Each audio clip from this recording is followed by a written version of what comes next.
Hola, ¿qué tal? ¿Cómo están? Mi nombre es Laura Villahermosa, soy editora central del diario Gestión. Les doy la bienvenida a este evento sobre finanzas personales en el marco de la Semana de la Educación Financiera de la Fundación BBVA y la FinTech Alfi. Lo que queremos en este evento es presentar información importante en materia de finanzas personales y dar consejos para mejorar su conocimiento, entendimiento y habilidades en el uso de productos y servicios financieros. Ahora vamos a hablar sobre tributación y finanzas para pymes y para ello contamos con la presencia de Betina Castillo y Álvaro Castro Lora. ¿Cómo estáis? Muy bien, gracias. Betina es gerente de impuesto del BBVA Perú, cuenta con más de 20 años de experiencia en tributación financiera internacional, además es docente de la Universidad de Lima y la Pontificia Universidad Católica del Perú, tiene un doctorado en Universidad Nacional Mayor de San Marcos. Álvaro, por su parte, es abogado en emprendimientos e innovación e inclusión financiera, también en regulación bancaria y mercado de capitales, es director de Sumara Hub Legal y es profesor de Derecho para la Innovación y Emprendimiento de la Universidad del Pacífico. También es miembro del directorio de la Red de Inversionistas Ángeles del PAT, UDEP. ¿Qué tal? ¿Cómo estás? Primero quería empezar contigo, Betina. Si, como pyme, ¿cómo puedo lograr una gestión tributaria ordenada? ¿Cuáles son las claves que debo tener en consideración? Una gestión de carácter fiscal en realidad se basa en una adecuada gestión empresarial. ¿Qué quiero decir con esto? Una empresa, para que funcione adecuadamente, sea pequeña, mediana o grande, no interesa, requiere de tener claramente un proceso de cómo llevar sus cosas, cómo hacer un flujo tanto de sus procesos internos como hacia sus clientes. Y sobre esa base es que se monta la parte tributaria. Por ejemplo, si nosotros nos dedicamos a la venta de productos, de bienes que adquirimos para luego venderlos, lo que se requiere es tener claramente estos inventarios. Y estos inventarios adecuadamente cuidados, adecuadamente establecidos, pues nos permiten tener claridad de qué es lo que tenemos listo para vender y cuándo necesitamos en todo caso comprar para vender. Este exactamente ejercicio es lo que se requiere para efectos tributarios. Por ejemplo, el hecho de hacer un inventario general y tener diferencias que pueden ser faltantes o sobrantes, podría generar por parte de la administración tributaria la posibilidad de presumir que hay ventas que no se han declarado, simplemente por no tener ese control. Entonces, el tener el control es vital, es importantísimo para estos efectos. Y, por un lado, permite la adecuada gestión de parte de la empresa, como también permite la adecuada gestión por parte del aspecto tributario. Tener este orden nos ayuda mucho. Adicionalmente, obviamente, tenemos que tener mucho cuidado vinculado también con el cumplimiento de las formalidades, como son las declaraciones juradas y sobre todo, aunque a veces parece que no es tan importante, el guardar los sustentos de las adquisiciones. Me refiero a los comprobantes de pago, a las facturas, a las guías de remisión, por ejemplo, a las órdenes de compra, a efectos de evidenciar a la administración tributaria que contamos realmente con documentación suficiente que evidencia que nuestra gestión empresarial es la que da el sustento a cualquier gestión tributaria que podamos hacer para el pago adecuado de estos impuestos. Y en ese sentido también nos da la tranquilidad a nosotros, de cualquiera que se dedique a un emprendimiento, de tener todo ordenado y de otro lado mostrar a la administración tributaria que también estamos haciendo eso. Un tema importante es, por ejemplo, en el caso de finanzas personales, a veces, sobre todo en pequeñas y medianas empresas, no hay una línea muy clara sobre mis gastos personales y mis gastos empresariales. Y es súper importante tenerlos separados, básicamente por efectos tributarios. De repente por ahí podemos ampliar más sobre temas financieros, pero básicamente por efectos tributarios. ¿Por qué? Porque los gastos que no sean para la empresa, para hacer crecer la empresa, pues no son deducibles para efectos tributarios y por lo tanto tendríamos que pagar más impuestos y esto nos genera un desorden. Entonces, tener, como les digo, un adecuado ordenamiento desde el punto de vista empresarial nos ayuda tremendamente desde el punto de vista tributario. Claro, ampliando un poco la pregunta, ¿cómo crees, Álvaro, que se beneficia a mi empresa de tener las finanzas ordenadas y cómo lograrlas? ¿Cuál es tu punto de vista? A ver, yo creo que se resume en una palabra que es predictibilidad. ¿Okay? El orden en los negocios implica que tienes muy claro cuáles son las obligaciones, o sea, las deudas y también los activos o las cuentas por cobrar del negocio. Y es importante recalcar la palabra el negocio, porque muchas veces los emprendedores comienzan a hacer el negocio en cabeza propia, a título personal, porque es un problema contratar al abogado, constituir la compañía, sacar el RUC, entonces lo dices así nomás. lo hago yo y ya luego regularizo. Pero lo que están haciendo sin darse cuenta es que están exponiendo el patrimonio personal en el negocio. Con lo cual, si dejas de pagarle a un proveedor, el proveedor se va a ir contra tu casa, contra tus cuentas, contra los muebles de tu casa, porque tú a título personal eres deudor. Entonces, el primer paso para darle predictibilidad a tu negocio es crear una compañía, que no es complicado. Tienes la empresa individual de responsabilidad limitada, tienes la sociedad anónima, que además ya por hoy se puede crear digitalmente. Entonces, digamos, hay muchos menos costos asociados a formalizar la creación de una entidad separada de tu patrimonio personal y a la cual le asignas justamente una cantidad de dinero para el negocio. Con lo cual, si todo sale mal, ¿no? Que uno no quiere que pase, pero si todo sale mal, lo peor que podría pasar es que esa compañía cierre, pero no que tú pierdas tu patrimonio personal, donde puedes tener pues dinero pensado para la educación de tus hijos, para tu supervivencia o lo que fuere. Lo segundo tiene que ver con el orden de las actividades que realizan. Hay temas tan básicos, pero que a veces se pierden de vista, como por ejemplo, eres una pyme y sobre todo con mucha presencia digital y no registras tu marca. Porque, y lo he escuchado muchas veces, después lo hago. Pero después cuando tenga dinero, después cuando sea exitoso, pero cuando eres exitoso, de repente alguien ya se adelantó y registró la marca. Y ahora tienes que cambiar la marca cuando ya ganó un nombre en el mercado. Entonces, es contraintuitivo. Yo sé que muchas veces es percibido como un gasto, pero en realidad es una inversión. Estás defendiendo el valor de tu negocio. La marca es importante. Los contratos, no solamente tenerlos formalizados por escrito, algo tan básico, digamos, escrito puede ser digital o puede ser físico, pero te da un orden porque puedes administrar tu negocio sabiendo cuándo te toca un pago, a qué obligaciones estás sujeto, que si no cumples una obligación te pueden aplicar penalidades, y lo que suele suceder es que más allá de que consigas o no un abogado para hacer esto, lo cierto es que el más importante que un gran abogado para redactar un contrato es que el propio emprendedor sepa administrar su contrato, o sea, que lo conozca, que sepa a qué se ha obligado, porque luego vienen las sorpresas, viene una penalidad, unos intereses, unas cláusulas, unos plazos, y que no sabías porque te habías quedado en la conversación verbal o de WhatsApp, pero que no necesariamente está reflejada en el documento escrito. Entonces creo que el tema de los contratos es muy importante y creo que el tercer elemento, no digo el tema tributario que es básico porque ya lo mencionó Bettina, pero el tercer elemento es el tema laboral. Existe un malentendido en el mundo, especialmente en los mundos de los emprendedores, que el recibo por honorarios es una categoría laboral barata. O sea, contratas y con eso tienes menos carga laboral. No existe esa categoría. La relación laboral, cuando es subordinación permanente, con horario, dedicada al negocio, al giro del negocio, es una relación que por regla general es permanente. Es decir, para desvincular a una persona tiene que estar o causa justificada o lo tienes que indemnizar. Y le debes los beneficios que corresponden a ley. Entonces, tener a alguien como recibo por honorarios, que es según me dijeron alguna vez, fue un invento de los contadores para justificar una salida de dinero, en realidad lo que está dejándote es una bomba de tiempo.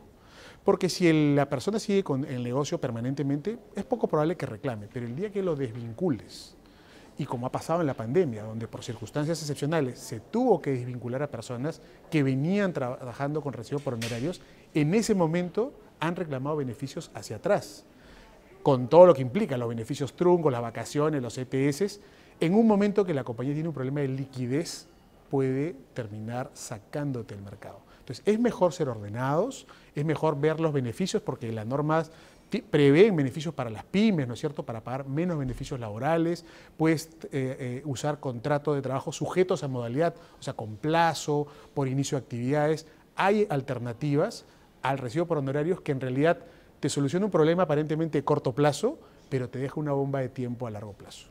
Claro, o sea, se trata básicamente de ir también desmitificando ideas que hay respecto a cómo se maneja mejor una MIPE, ¿no? O sea, una pyme, porque tú estás comentando que crear una empresa es fácil, o sea, relativamente fácil, y además hay una mala concepción sobre el tema de recibo por honorarios, ¿no? Sí, y creo que tiene que ver creo que los abogados solemos hacer las cosas complicadas, entonces puede haber la percepción de que esto es difícil y caro. Sin embargo, ya el Estado ha estado desarrollando algunas soluciones muy sencillas para formalizar negocios. COFIDE tiene un programa para formalizar negocios, Registros Públicos creó esta plataforma de creación digital de compañías en la cual no tienes que ir al notario, ¿no? Y te puedes ahorrar esos costos que evidentemente no son para todos, no son para una pyme. Y Indecopi tiene una plataforma de orientación para el registro de marcas. Es decir, si uno averigua un poco, o sea, hace la tarea, encontrará que hay mecanismos baratos para formalizar el negocio. Genial. Justo una de las preguntas que nos han pasado previamente tiene que ver con el recurrir o no a un contable, ¿no? Creo que es algo que se preguntan muchas pymes. ¿Cuál es vuestro consejo, Bettina? ¿Tú le recomendarías a una pyme tener o depende del caso? Va a depender mucho del caso, específicamente. Va a depender mucho de qué es lo que nosotros queremos hacer. Si es una pequeña empresa que está iniciando funciones, que conoce bastante bien el mercado hacia el que se está dirigiendo, en principio, a ver, si estamos hablando de una, digámoslo así, una bodega, basta con tener ciertos controles, como lo hemos comentado antes, ¿no? Tener claridad sobre los flujos financieros, es decir, cuánto entra, cuánto paga, ya lo comentó hace un momento Álvaro. El tema importante es tener ese control. Tener, por ejemplo, muy presente, porque eso es algo que muchas personas no lo captan a veces, que el IGB que se cobra en los productos no es IGB que es un ingreso para la empresa. Es un dinero que se recauda en nombre del Estado y que finalmente tiene que llegar al Estado. Que a eso le podamos deducir el crédito fiscal por el IGB de adquisiciones implica porque nosotros lo estamos pagando en forma anticipada. Pero no es dinero y muchas personas, y eso ocurre muy comúnmente, al contabilizar eso como un ingreso, lo ponen como parte de sus flujos para pagar deudas, para solventar planillas, y ¿qué es lo que ocurre? Llega el mes en que se tiene que pagar el impuesto y finalmente ese dinero ya lo dispusieron.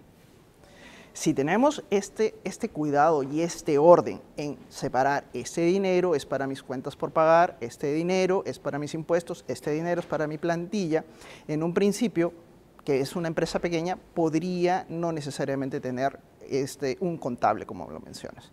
Pero si también estamos hablando de pequeñas empresas que se inician, por ejemplo, para dar servicios al Estado, que ahora es bastante común, obviamente el Estado necesita de muchos prestadores de servicios, ahí hay muchos más requisitos que llenar y muchas más exigencias. Entonces, a la presencia de un contable les va a permitir establecer algunos controles importantes para poder responder a esas necesidades de este cliente al que quieren atender. Por ejemplo, estados financieros, atenciones de flujos de caja específicamente que los piden y obviamente una serie de información que requiere el Estado a efectos de poder considerar lo que es un proveedor apto. Entonces va a depender mucho del tema. Claro está que cuanto sí se necesita ya un crecimiento de la empresa, y eso es también algo muy importante en las pequeñas empresas. Cuando van creciendo y no han tenido un contable, piensan que lo pueden seguir haciendo. También es importante este reconocimiento por parte de las empresas de, en este momento ya estoy creciendo y necesito un especialista que me asesore porque quiero seguir creciendo. Si yo quiero seguir creciendo, tengo que contar con un especialista a efectos de que me ayude a crecer, me oriente cuándo tengo que invertir o reinvertir ese dinero, me oriente cuándo es que realmente en estos momentos no es propio hacer un préstamo o en este momento sí es el momento de apalancarme, pedir un préstamo, porque va a depender mucho de cómo se está organizando y ahí sí se necesita un especialista. Entonces, siempre va a depender hacia dónde nos estemos orientando. Álvaro, quería trasladarte la pregunta y extenderla un poco más, ¿no? Porque no sé si conviene también tener un abogado considerando el tema del registro de marca o del aspecto laboral que comentabas.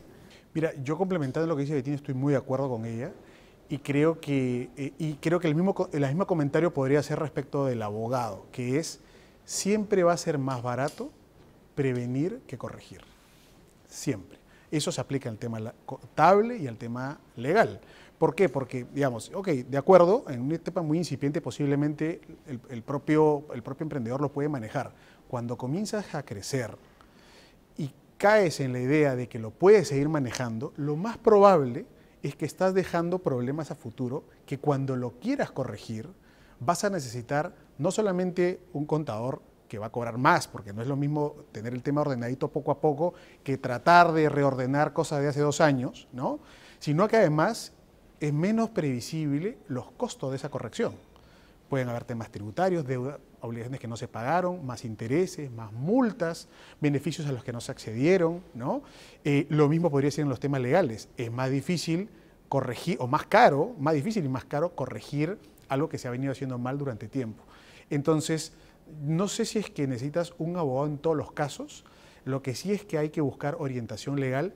El Google no es una fuente de asesoría, hay canales de orientación legal. Yo veo, la verdad es que yo debo felicitar los esfuerzos de muchas entidades del Estado, la página web de la SUNAT, la página web de Indecopi, el mismo COFIDE, donde hay cierto nivel de información legal básica que puede orientar a los emprendedores sobre cómo hacer las cosas. Pero a partir de cierto momento tienen que poner en una balanza el valor del negocio que quieren proteger y ese supuesto costo, es un costo, que implica buscar un contador o un abogado. Y creo que cuando se justifica hay que acudir, hay que mirarlo como una inversión. Para acabar, quería preguntaros vuestros consejos finales, ¿no? Resumiendo un poco la parte inicial, pensando en las MIPES que nos están escuchando, ¿qué les aconsejaríais para llevar un buen manejo de sus finanzas y del ámbito tributario? Bettina. Claro, a nivel general, como bien lo mencionas, un tema muy importante en principio es tener claridad en cuál es el campo que nos estamos metiendo. Es decir, como emprendedor tenemos que conocer bien nuestro mercado. Hay muchas empresas que normalmente se forman porque alguien les comentó que esto es el boom del momento. Y el boom del momento es justamente eso, es un boom. Puede desaparecer en cualquier momento. Y si no conocemos el mercado, pues definitivamente no hablamos de un crecimiento sostenido. Los emprendedores siempre tienen que buscar de ver por lo menos un crecimiento sostenido en el tiempo y para eso tienen que conocer el mercado. De repente, el hecho de iniciarlo a nivel muy básico obviamente les va a dar las raíces de este mercado y es súper importante conocerlo. ¿Por qué? Un poco trayendo colación lo que ya habíamos comentado anteriormente. Este conocimiento me va a permitir dar un orden y ese orden va a permitir gestionarlo mejor y buscar atender, que es lo más importante, a su cliente. Porque ninguna empresa crece si no tenemos enamorado al cliente. Así de sencillo. Entonces, para conocer a nuestro cliente tenemos que conocer el mercado, tenemos que conocer sus demandas y luego recién aventurarnos a este tema. Ahora, y obviamente este orden es súper importante, no solo desde el punto de vista, como ya lo había mencionado Álvaro, no desde el punto de vista solo comercial, tributario, financiero, legal, personal y por último de crecimiento. Muchas empresas a veces se dedican van creciendo y lo que dicen vamos a atomizar el negocio a efectos de no cambiar, por ejemplo, de categoría y no pagar más impuestos. Esa es una clásica muy conocida. Pero se están perdiendo la oportunidad de repente de hacer un crecimiento de verdad real al juntar varios patrimonios que ahora están diversificando. Simplemente por el hecho de que no quiero pagar más impuestos o no quiero que me pongan en el radar de la administración tributaria, de la SUNAT. No, eso es algo que suele ocurrir. Pero la pregunta es, ¿por qué tengo que esconderme de ello? Si formalmente sí podría generar algo mucho más potente. Juntar esos patrimonios, tener un capital que me permita crecer. Si lo voy a hacer ordenadamente desde el momento uno, en principio no tendríamos nada que temer. Porque la idea es tener ordenados nuestra empresa, tener ordenadas nuestras finanzas y obviamente tener ordenadas nuestras obligaciones, que implican tributarias, laborales, las que correspondan. Entonces, si pensamos de forma estructurada, que a veces es difícil, es verdad, por los vaivenes, pero bueno, esa es la vida que nos ha tocado vivir a todos, es importante justamente ese orden a efectos de poder lograr el crecimiento que nosotros deseamos. ¿Recomiendas tener algún tipo de curso, llevar a cabo algún curso o algún tipo de capacitación como para pymes, para poder ordenarse efectivamente y distinguir estos temas que comentáis que son cruciales? Definitivamente sí, y hay muchos cursos que son gratuitos en línea, organizados por el propio Estado peruano, organizados por incluso ONGs o, por ejemplo, la Cámara de Comercio de Lima, que son gratuitos. O sea, informarse es súper importante. Informarse, tener conocimiento, establecer un pequeño orden y todos estos cursos nos van a ayudar y nos van a orientar justamente a tener ese primer orden que necesitamos y lanzarnos a este emprendimiento. Claro. Álvaro, ¿qué consejos darías tú a las pymes que nos están escuchando así de forma general? Bueno, yo creo que lo que ha dicho Bettina es básico, el orden. Informarse es clave, porque la ignorancia cuesta. Después cuesta mucho más, insisto, en el tema de la prevención. Y hay, como digo, no toda la información requiere contratar a un abogado, porque hay cursos de buen nivel para una etapa básica, gratuitos, provistos, efectivamente no había recordado la Cámara de Comercio, hay entidades de este estilo, hay universidades que tienen estos tipos de programas. Y luego ya de repente una perspectiva no legal, hay una frase que siempre, un motto que siempre repiten los emprendedores, que es equivócate barato. Eso significa a veces en escenario de incertidumbre, tratar de tenerlo, evidentemente dentro de informado sí, pero digamos es muy difícil definir exactamente qué es lo que quiere tu mercado al 100%. Entonces, muchos de los emprendedores deciden invertir en local, en cosas, ¿no? Dejarlo todo perfecto y luego salen, se lanzan a la piscina y no hay agua.